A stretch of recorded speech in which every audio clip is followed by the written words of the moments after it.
देख सकते हैं कि किस तरह से योगा का आगाज किया जा चुका है स्कूल में और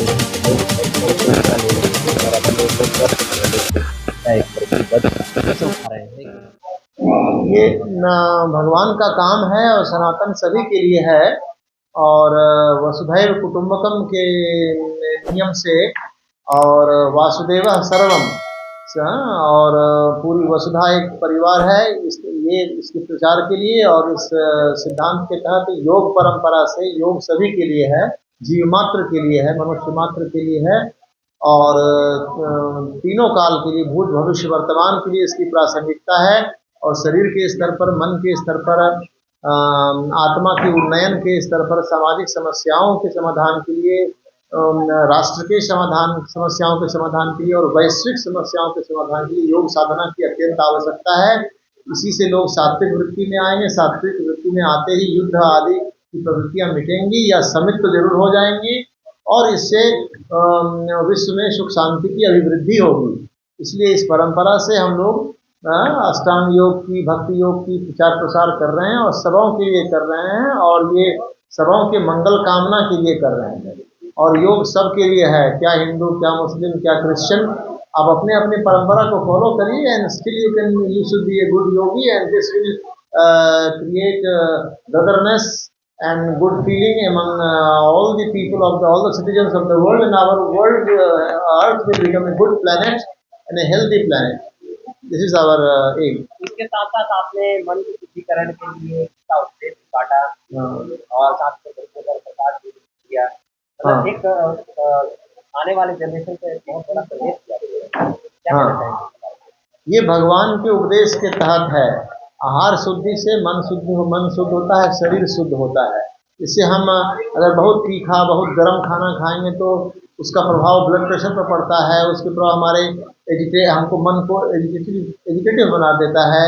तो इसलिए भगवान ने उपदेश किया कि आहार को शुद्ध करो और सात्विक जितना सात्विक आहार करोगे तो आयु, सत्व, बल, आरोग्य, सुख, प्रीति सब में अभिवृद्धि होगी।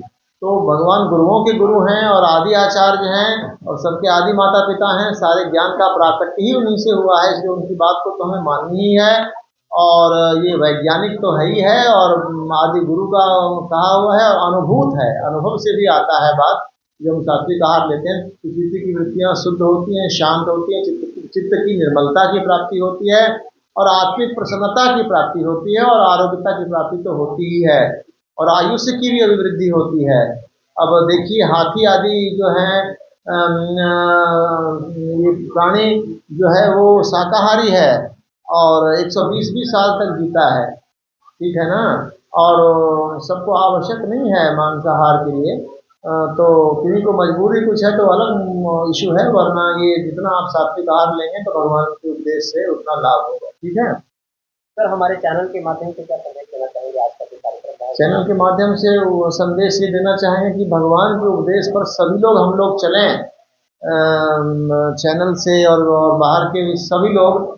और जब उनके पथ पर चलेंगे तो भगवान की प्रसन्नता और आशीर्वाद के पात्र हम हो जाएंगे और जब पात्र हम हो जाएंगे तो सभी प्रकार से हम सुख शांति को प्राप्त। जो प्रोग्राम था वो नए छात्रों के लिए हमारे था जिन्होंने योग में एडमिशन लिया है, तो उनको योग के बारे में बताया गया, अवेयरनेस कराई गई कि योग क्या है, कैसे आपको जुड़ना है।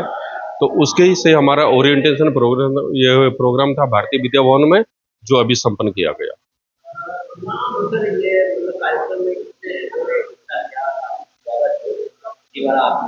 और काफी अच्छी जानकारी भी बांटी, जैसे कि पुस्तकें भी। तो क्या ये माना जाए? बिल्कुल बिल्कुल, योग है ही संपूर्ण। योग मतलब जुड़ना। हमें पहले अपनी जड़ों से जुड़ना है और जब तक हम जुड़ेंगे उसके बाद हम सभी को जोड़ पाएंगे। तो हमारा ये प्रयास रहता है भारतीय विद्या भवन में कि हम लोग उन चीज़ों से, योग का आज क्या मतलब रह गया, आप बहुत कम लोगों से पूछिए, वो आसन प्राणायाम तब ये तक सीमित रहता है। लेकिन हमारी जिम्मेदारी ये है कि हम उनका जो एलिमेंट नॉलेज है, जो तत्व ज्ञान है कि योग का मूल स्वरूप क्या है, उसको दें। और हम कोशिश करते हैं यहाँ पे भारतीय विद्या भवन में कि हम अपने रूट से जुड़े, हमारी सभ्यता क्या है उससे जुड़े रहे। इसका निरंतर प्रयास हमारे द्वारा यहाँ पे किया जाता है।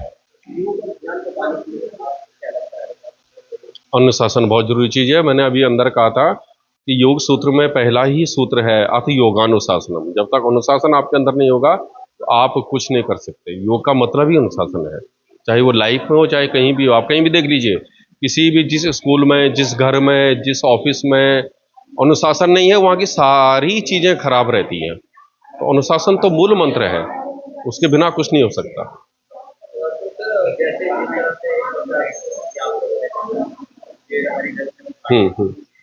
उससे क्या लगता है कि हमारी बिल्कुल बिल्कुल मिलेगी, क्योंकि हमारे जो मूल ग्रंथ हैं उनको हम भूल चुके हैं। उनसे बच्चे पढ़ते हैं, ये उन चीज़ों को जानते हैं और समाज में अवेयरनेस होती है कि हाँ हमारे इतने पवित्र ग्रंथ हैं और उसमें आचरण से लेकर के मन शुद्ध विचार, हमारी क्या कर्तव्य है, क्या हमारी ड्यूटीज है, ऋण क्या है, सब चीज़ के बारे में जो जानकारी मिलती है। और गीता तो एक, मैं कहूँ, ये एक ऐसा शास्त्र है कि आपके लाइफ में कोई भी क्वेश्चन है, आप गीता पढ़िए, किसी जानकार से पूछिए, हर चीज का सवाल का जवाब है गीता में। हमें कैसे जीना है, योग है, सब कुछ गीता में लिखा हुआ है। क्या क्या हमारे कर्तव्य है, कर्म योग, ज्ञान योग, भक्ति योग, संपूर्ण सागर है श्रीमद् भगवद गीता। तो कोशिश करते हैं कि इनको देख करके कम से कम 2-4 लोग भी पढ़ पाए तो बहुत अच्छा होता है। जो हमारे चलते चलते हमारे चैनल के माध्यम से आप क्या संदेश देना चाहेंगे? राष्ट्र न्यूज़ के माध्यम से मैं ये कहना चाहूँगा कि सभी लोग योग करें, निरोग रहें, स्वस्थ रहें और अपने साथ एक औरों को भी जोड़ें। मैंने कर दिया ठीक है, लेकिन मैं अवेयरनेस जो है दूसरों के लिए फैलाता रहूं। समतम योग उच्चते की भावना होती है कि समान भाव ही योग है। योग में समवाय रहना, सबको एक साथ लेकर के चले और आगे बढ़ें, सबको स्वस्थ रखें। धन्यवाद।